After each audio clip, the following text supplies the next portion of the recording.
And I'm Mike Longley, and our game is Rhea. Rhea is a first-person exploration flying game. We're making it for the Oculus Rift, so this is virtual reality. And the player will explore, the player's literally dropped into a world. The first thing you do is strap on these goggles and see beautiful clouds, and they fly past you, and you turn around and you're falling down. And we immediately give you the ability to fly. So, if you can go back up, sorry. So you are dropped into the city. It's underground. It's abandoned, long abandoned. And everybody's gone. And your question is, where am I?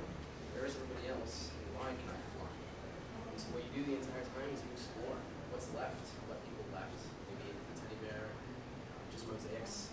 This is a Greco-Roman society that long ago vanished. Sweet. So I'm going to talk to you guys a little bit about where we stand right now as far as conceptualizing the world of Rhea. Where the game is mainly going to take place is in the central hub that we call the city hub for now. And directly within the city hub, we're going to have this thing called conduit. How the conduit works is that when the player is flying through the world, kind of gliding through, and you see this conduit, if you fly through the center of it, you're going to get this sweet feeling of turbo boost right through it, and you're going to come flying out, and you're going to be like, wow, that's awesome. And what we're trying to do with this is make it feel like, okay, this is a main part of this society. Like, this is what they used every day. It was probably their main means of conveyance. And we want to kind of leave it open for the player to be, draw their own conclusions, if you will. Go to the next slide. Here's just another iteration of the kind of central hub. Again, this is kind of probably the most populated area of the entire world of Rhea. We like to think of it as this is the kind of central area, the marketplace, where everyone congregated to get together. We can go to the next slide. And this was kind of just another rendition of the conduit. A little bit more different, but we're open for change. We're open for new inspiration, new ideas, imagination. Go wild. And next slide. Inspiration. So we are getting most of our inspiration for as far as art assets and conceptualization from Greco-Roman kind of influences. We're getting a lot of stuff from an artist called Hubert Robert, and he's done all these oil paintings of these like classic style masterpieces of just these sweet, awesome looking. I think this is a bathhouse.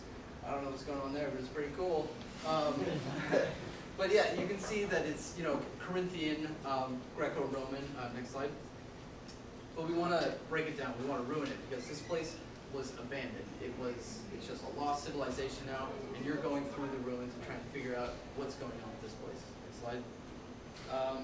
And again, yeah, more ruins. That's what we're going for in the game. A lot of overgrowth. You can look into this and you can see all plants kind of going over all the ruins and everything. We really want to emphasize on overgrowth and that this place was abandoned a long time ago, and although the civilization is not there anymore, nature has continued. The reason that we're going for Greco-Roman style, Rhea is actually the name of Zeus's mother. And I guess the main idea behind the civilization is that they lived underground and they worshiped this deity, and they ended up finding these golden particles that would come out of the rocks. And they harnessed the ability to fly to that, and it became part of their art, of their culture. So it very much grew into their way of life, and then they totally screwed up, and everybody died. So it's a big tragedy. Like it's terrible stuff. And this is like, these were children playing midair, flight guys. Like this was tragic. And so it's been left untouched ever since. And that's why we have Greco-Roman stuff. It is that era, but it's also brutal. I mean, this is I've done a lot of research. This is 3rd century, 4th century BCE. This was the time of sacrifices. They would cut bulls open. You had to be castrated if you were to be an actual priest. Like this was serious, like brutal kind of stuff. So dark tones. And so, and also what we want to do with the world of Rhea is, for now, for our first semester, we've kind of separated into 3 specific areas. We have the city hub and 2 areas that are kind of almost as if the civilization split off and did their own thing. So we have one that's kind of based off of religion and kind of how they saw the power of flight as this gift from the goddess Rhea. And how another side kind of saw it as like, no, this is a scientific thing. We know that this came from space, from the cosmos. And so we really want to reflect on those two ideas for both areas. I'm working on the swamp area right now, so I'm having a lot of fun just kind of checking out all the religious aspects of 3rd and 4th century kind of Roman, Greco-Roman kind of influence stuff. So yeah, next slide. Cool, art assets. Thank you. How we're heading up this game is we're doing a modular asset flow. So that means that we would have a handful of assets that can all be connected together. You can go to the next slide.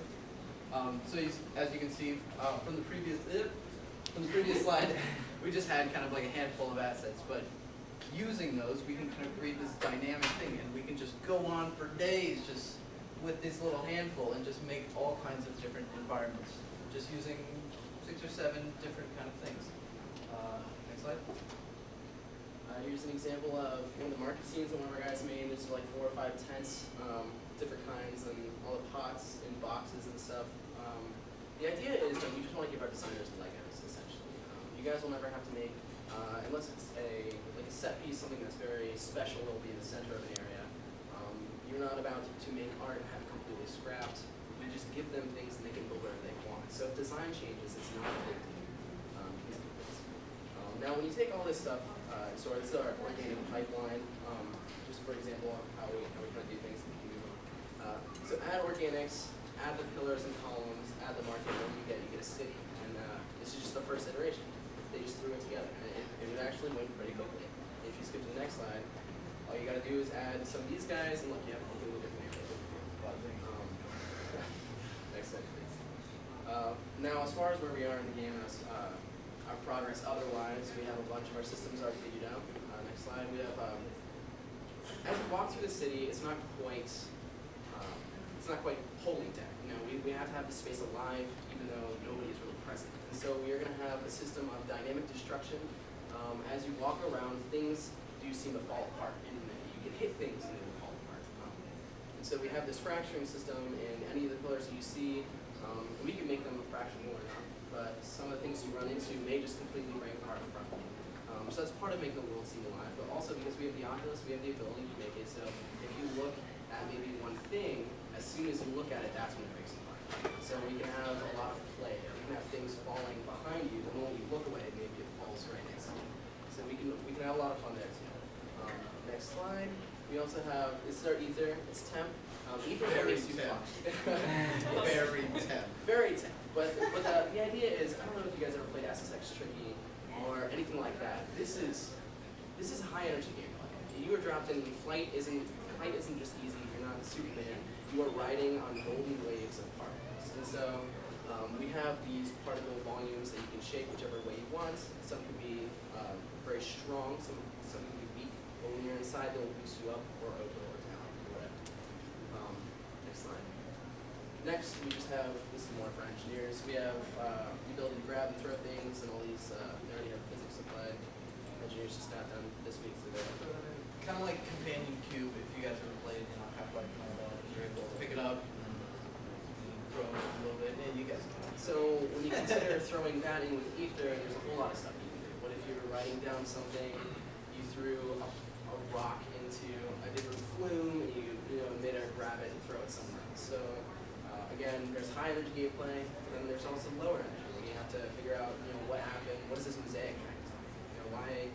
Why is this book here? If they only have 2 books in their society, because there's someone who they didn't even have paper, what does this one book say?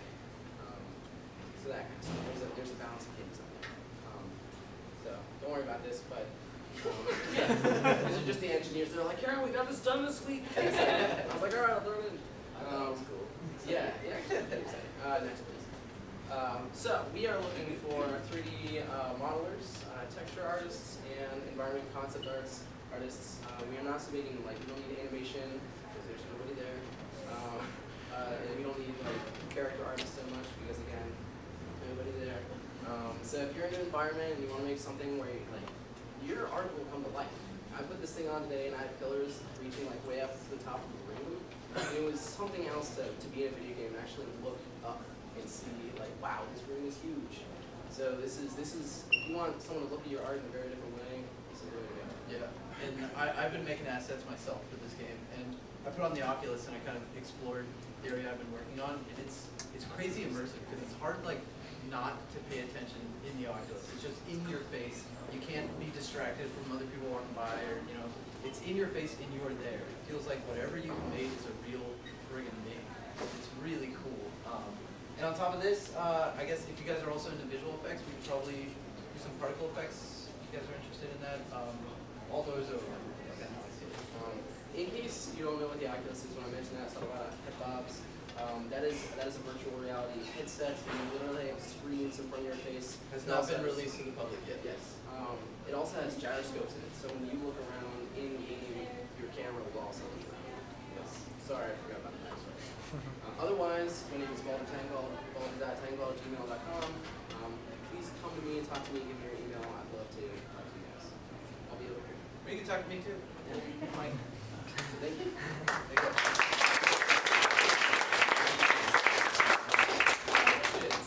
Questions? Yes.